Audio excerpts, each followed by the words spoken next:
Hey everybody, welcome back from spring break.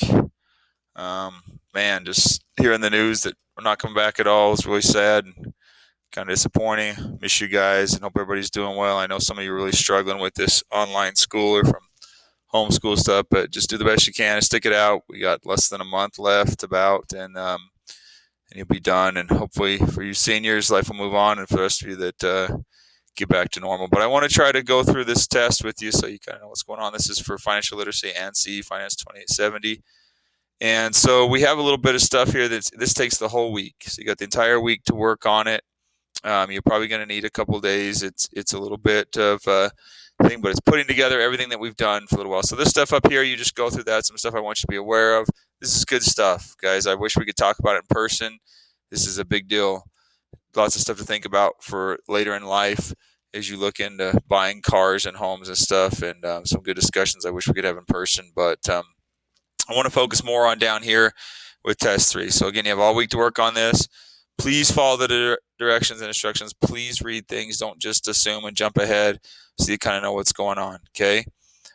We're going to have some things here. We have 1, 2, 3, 4, 5 things that are going to go into a new folder called test 3. So inside of your regular shared folder, just create new folder, call it test 3, open that up, and then just download these things in here. Okay, so you're going to make a copy of the following things and put them in there. So the first thing you're going to want is the November money. And what this is just a list of all the transactions that Fred made in the month of November. Okay, and Fred is just Fred Flintstone. I just kind of, for fun, use Fred and Barney here if you ever heard of the Flintstones.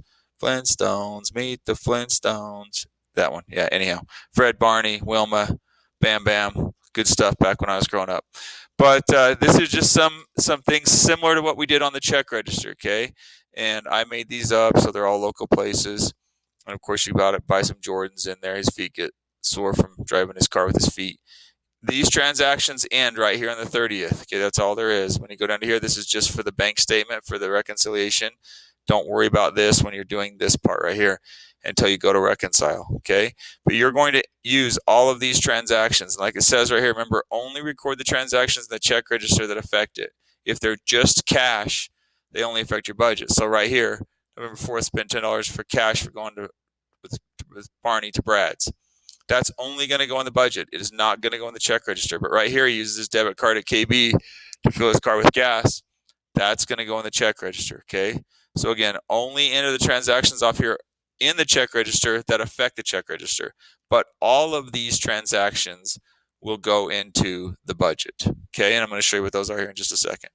So I'm going to go down here, and here's my template again. The formulas are in there. All you need to do is put stuff in the right place, and it'll do it all for you. You should not use more than you have spaces for here, okay?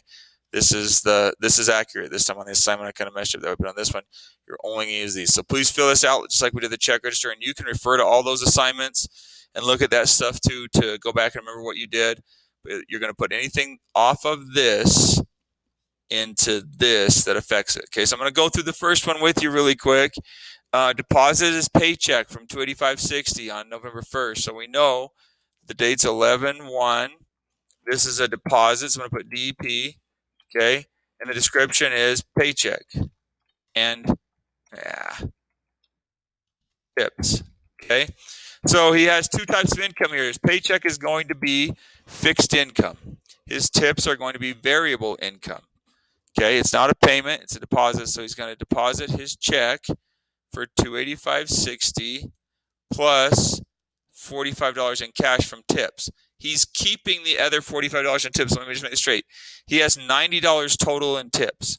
He's depositing half of it and keeping half of it in his wallet, in his car, whatever. Doesn't matter, but he's not depositing it. So this is a total earnings here of $285.60 plus 90, but he's only depositing $285.60 plus 45. Okay, so right here I'm going to say equals $285.60 plus 45. Okay, and I hit enter there, and it loads it for me. Like I said, the balance is all ready to go. The formulas are in there. I don't want you to have to worry about that. I want you to know what's going on here, and I want you to understand what's going on with this money more than this kind of stuff. This is just learning how to use Google Sheets is just kind of a little bonus here. Okay, so don't stress too much about that stuff. Okay, and then the second one he's going to use his debit card, right? So this just as a reminder, I'm just going to go through the second one with you too. So this is on the second. So 11/2, he's using his debit card for gas at KB. Okay, it's a payment, and he spends. So this is exactly how you're going to do. You're going to go back and forth. If you want to do the split screen thing, whatever, that's up to you. 36.22.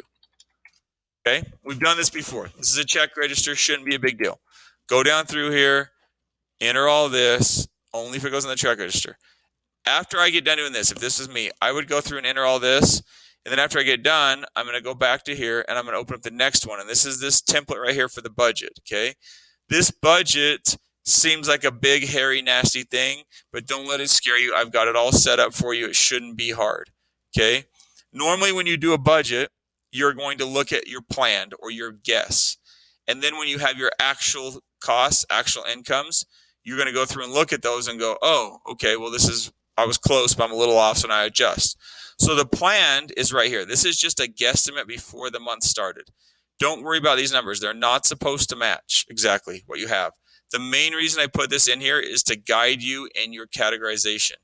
If it isn't listed here, don't make it up. But when it's listed here and you see in the transactions, put it in. Okay. So for example, that first thing we saw on 11/1, he got a paycheck from his job for $285.60. That work income is fixed income. His tips, though, are variable. And he had 45 that he deposited and 45 he kept. That's a total of $90. Okay. So that's already entered right there.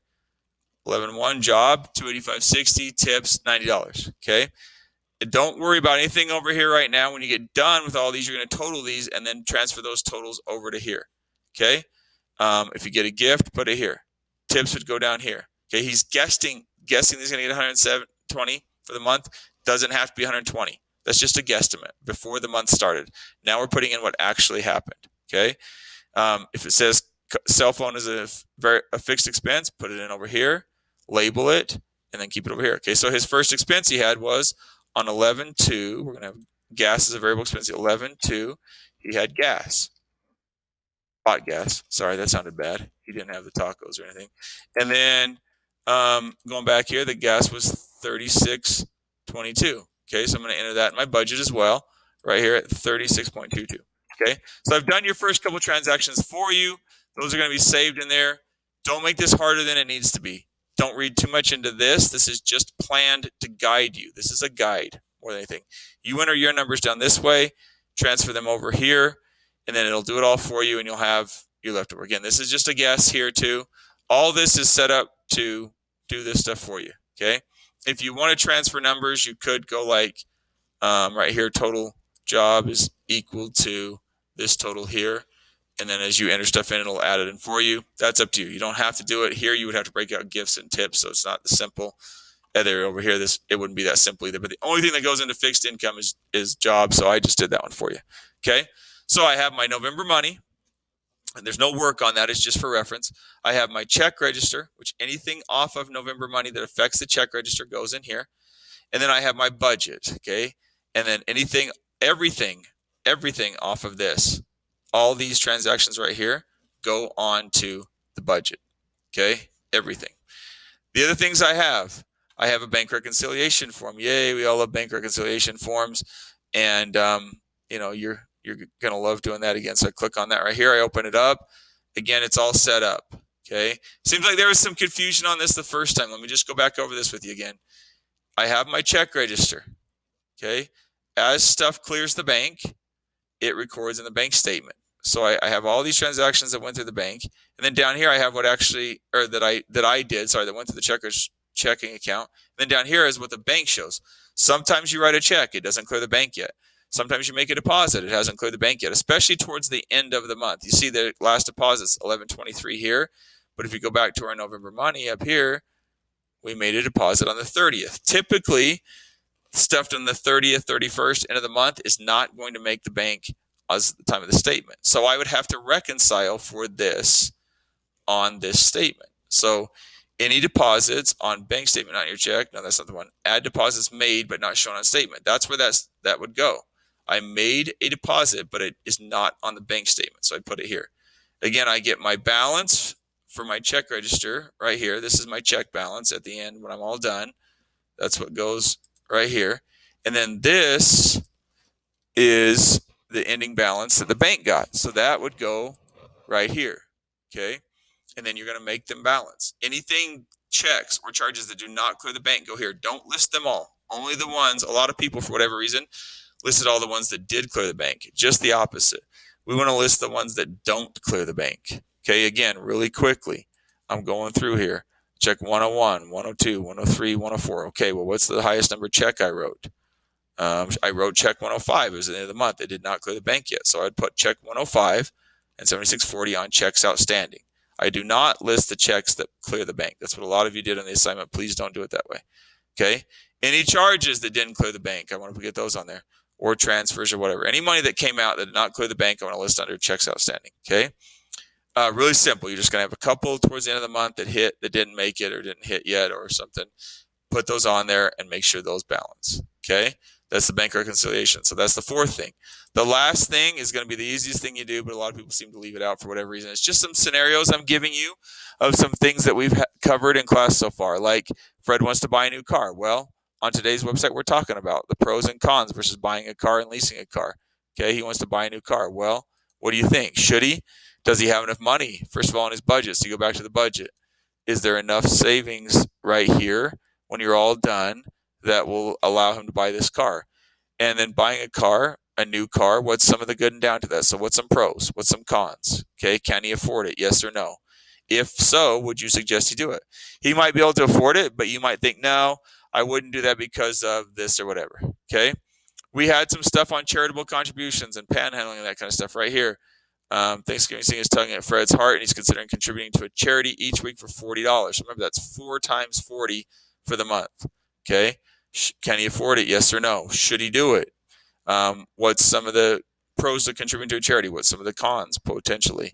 Okay, and the third one is about gambling. Yay, everybody's favorite topic. Unfortunately, we didn't get to discuss this in class. Again, not endorsing gambling, but just want you to know some stuff about it in case you ever choose to go. Okay, but again, he wants to go $100 once a week with his buddy Barney to Virgin River on Saturdays. So 4 times 100 is how much it would cost him for the month. Can he afford it? Yes or no? With some pros to going, with some cons, and would you suggest it? Okay, so up here we have the scenarios, we have the bank reconciliation, we have the budget, and we have the check register. Okay, these two, this one is worth 5 points.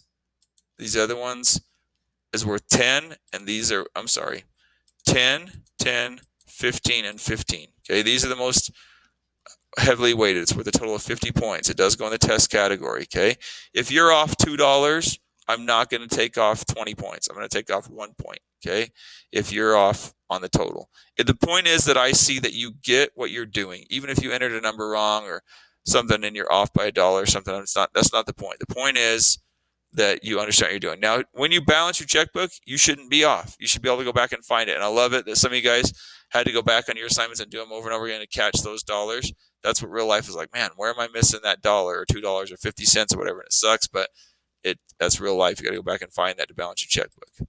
Okay? Don't hesitate to email me if you have any questions. Remember, these are the 5 things you're going to want to open your test 3 thing. This one, though, file, make a copy of all these. This one is just for reference. And again, you don't use this bottom part until time for reconciliation. Then use that. But use this top part for your checkbook and your budget. And again, if it says cash and it's just cash that he spent, don't record it on your checkbook. If it's cash he kept, don't record it in your check register. But if it's cash he deposited or cash he withdrew, put it on his check register. Okay? You got the whole week. I'd love for you guys to sit down with your parent or guardian if you can a little bit and work on it. I know also, though, that some of that's not realistic, but they've done this, hopefully. They've been through this, and they can help you, and some of this might make sense to them. A good chance for you to spend a little bit of time with your parent or guardian and talk to each other. So, anyhow, miss you guys. Love you. Hope everybody's doing good. Man, I wish for a different scenario for you guys, especially for seniors, but it is what it is, so make the most of it.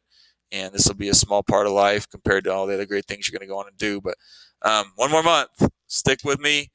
And finish up, and then it'll be over, and life will hopefully go back to normal someday. So, thanks.